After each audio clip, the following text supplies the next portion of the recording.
Alright guys, welcome back. So, my receiver for my Israeli FAL finally came in.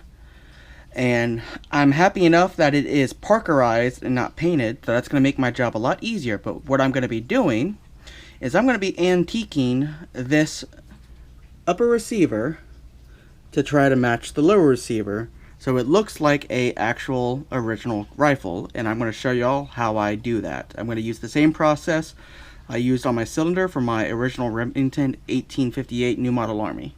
Alright, so my first step on when I do my antiquing, so first of all, these older receivers, looks like this was blued, so the bluing is worn off. So the first thing I'm going to do is I'm going to try to remove most of this parkerizing. I'm not going to take it all off, but I'm going to remove most of it. I'm going to start with like a 600 grain sandpaper and just kind of start working on mostly the flats, the spots where it looks like, you know, where would be the most, you know, the corners and stuff like that. You can see I started on this side a little bit. So I'm going to get back to you after I've got that done. Okay, sorry this lighting's a little off here. So as you can see, I got most of the parkerizing sanded off the flats. I left in the corners and stuff like that. That's spots that would have naturally worn slower than anywhere else anyways, because it was hard to touch. I got on both sides, and as you can see, I didn't really care about the inside because the inside's not visible. So I left the parkerizing. And you have to kind of think about how this is going to be worn naturally over time, and kind of decide which way you're going to be moving your sandpaper. But you can see I got most of the parkerizing off. It looks gray right now, but I'm about to rinse it off and see. But the point is you want to expose the metal under the parkerization. And then you do the next step, which most people are going to think is a little weird and scary, especially with something when you just buy a brand new receiver for something. But let me get this rinsed off, and then I'll come back for the next step. Alright, so as you can see, I even went through and I sanded a little bit more on it. But you can still see the bright spots and on the flats and stuff like that now. So ideally, I would have liked to have gotten this even more bare still. But if you look real carefully, it's kind of hard to see.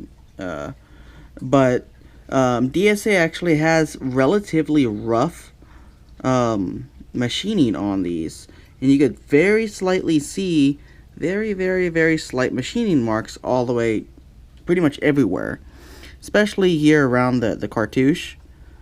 And the problem with that is it's making it to where there's tiny micro grooves that the parkerizing is sticking inside of. So I'm having a little bit of trouble sanding it down, and I don't want to like polish sand this. Although, you know, that is a possibility. I got it pretty smooth as it is. But anyway, so that's mostly for step one, is just getting down to a bare metal surface that will rust. Now, the next step is where people might cringe a little bit. The fact that I just got a brand new receiver and I want it to rust. So the plan is, normally what I did with my revolver cylinder is I filled the cylinders with wax and then sanded off the finish. Then I made a brine solution with salt, soaked a paper towel in it, wrapped it in a paper towel, and then put it in heat pretty much and left it overnight to rust naturally. The cats are meowing. But anyways, I can't really do that with this here.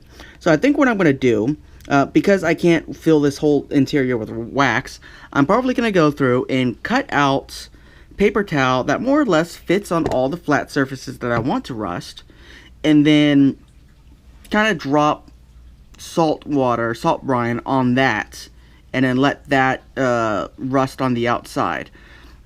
Now, please understand, we're not trying to make this thing pit or anything, although I wouldn't be opposed to pitting in the right spots, because you can see the lower is kind of rough as it is. So what I want is I want that little surface rust to pop up, and that's just for color. And then when we're done, we'll lightly sand that down, and then I'll cold blue this whole receiver to get a matching finish to this. And I might even go through and re-cold blue the lower in order to match even better. But let's see what I can do as far as getting this thing rusted. Alright guys, I'm back. So instead of doing the toilet paper method, what I did is I made a brine, brushed it on with a Q-tip, and then I brushed it all over it. Then I dried it in front of the fan till it crystallized. Then I put it inside of the Ziploc bag and took in some deep breaths, held it for a while, and breathed in and inflated the bag with my breath to create a nice humid environment. Now you can see some of that salt is starting to absorb the moisture, and it's going to hold it right on the surface. So I'm going to find somewhere warm to put this and let this sit overnight, and I'll let y'all know how it's going tomorrow.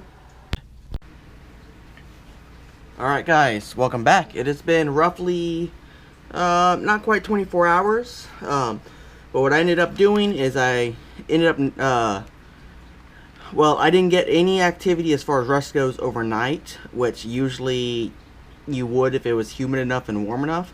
So what I ended up doing is I took the bag with me to work today, and I threw it up on the dashboard in the truck where it was going to be in the sun, get plenty of heat, and lo and behold, we got some oxidation. So let's take it out and see what we got going so far.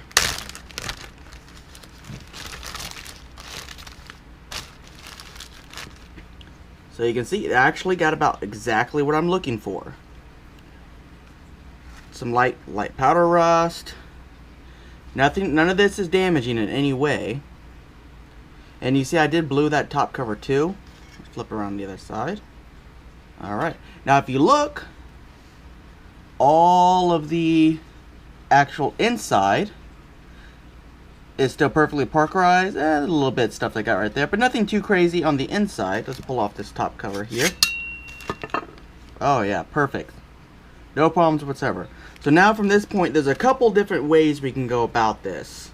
The first way is I'm going to go through, I'm going to rinse this off with hot water, get all the salt off of it, get it all dissolved off, and then see where I'm at. And I might take a toothbrush and just kind of lightly brush this and see what comes off. And from there, I might need to get the light sandpaper, do a light bit of sanding or whatnot to kind of see what I need to do as far as what needs to be smoothed out. Remember, what I'm trying to do is I'm trying to match finish. I'm not trying to have pitting or anything like that. So once I got it off, then I can go through and I'm going to do probably a cold bluing coating on it to get the cold blue, get a protective layer on it, stop the rust, and then I'm going to oil it down with gun oil, let that soak in, and that's really going to stop it. Now, something you can do is if you have an actual old piece of firearms parts that is rusting like this and you want to stop it, another thing you can do is boil it in distilled water. So you take it, you completely, clean it off all the oils and stuff like that, take off anything that's physically on there, and you boil it in distilled water, and what that does is it actually cancels the rust out and stops from being produced. Now, the temperature is not hot enough to affect any of the tempering in the still or anything like that, so you don't have to worry about that. So I don't think I need to do that with this part, simply because this is a controlled rusting that I'm doing. So but if you've got something antique, that's a good thing to use. That's what I used on my original Remington revolver when I got it, but that's because I really wanted to preserve it. But that also allows you to stop rust from continuing without actually affecting the finish or patina that the part has. So I'm going to go through, clean this up, and see what the next step is.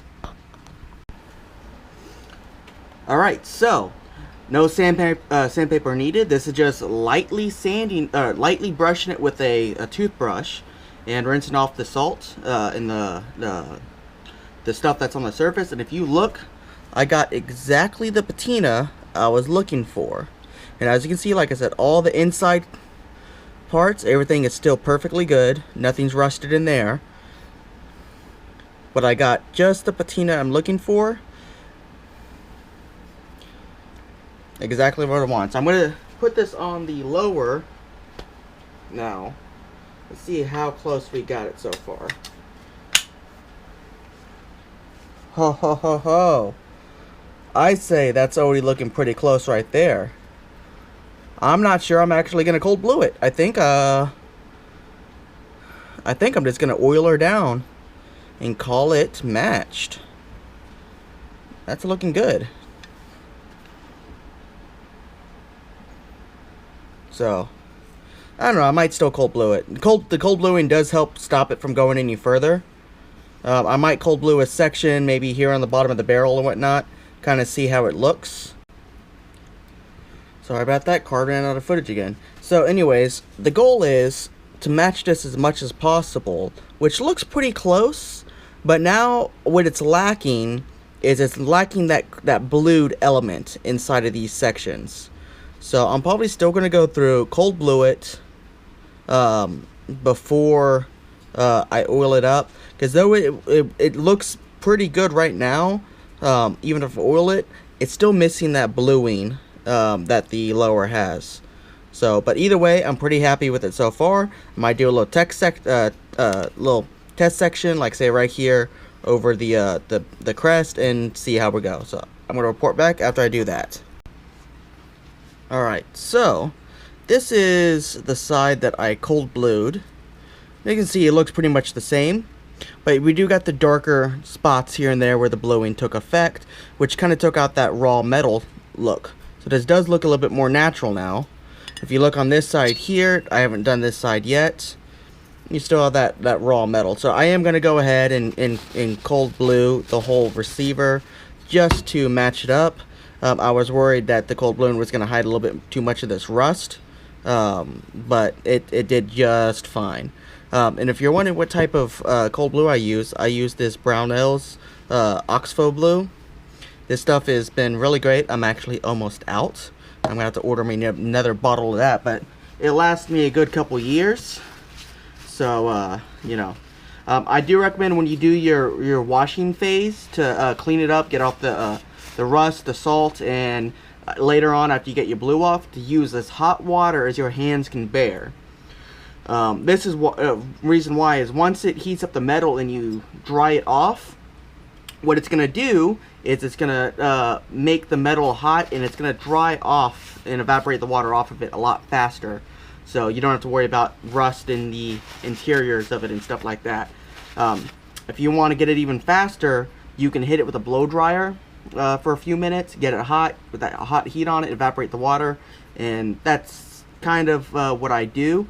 I like to refer to myself most of the time as a bathroom gunsmith because a lot of my projects take place in the bathroom and I use bathroom stuff. But anyways, I'm going to blow off the other side, and I'll come back to y'all when I get this oiled up, and we'll go from there.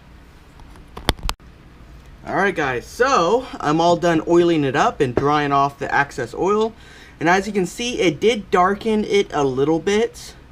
But over time, this oil is going to wear off and dry off and stuff like that. And it's going to start re-exposing that. But either way, it looks much better than it did. It actually, you know, you can still see some of the rust through it and stuff like I said, the oil's still drying off on it. So it definitely looks a lot closer to matching the lower. The only thing I can't do anything about is this damn grip. I wish I could run the original grip on it, but you know, that stupid little law, 922R, I'm having to play the parts game. Even though only 3 people have ever been convicted of that, and that was only part of larger convictions. Still, you know, with the way the ATF are, you don't want to play that game. You don't want to give them something if you have nothing, you know. But it looks a lot better. I'm hopefully going to have this thing together in a couple weeks. I'm trying to track down the gauge pins to gauge out the locking shoulder. I'm having trouble finding those because I only found one company that sells them, and they're in Canada, and it doesn't appear that they ship to the US. So I'm hoping I don't have to buy like 3 or 4 different locking shoulders and then try them each one, but you know, I'm still looking for those pins. But anyways guys, that's pretty much it for antiquing. Like I said, you can stop anywhere in this process. you know, if you're trying to get a desired specific look, I stopped. I wanted to do the oil because the oil stops any further rusting, and it's gonna kind of age into it. So, you know, it's gonna look even, you know, better here, but it is, you know, still looks a lot better in that parkerizing that it came with. Anyways, guys, y'all have yourselves a good one, and I'll see y'all guys next time.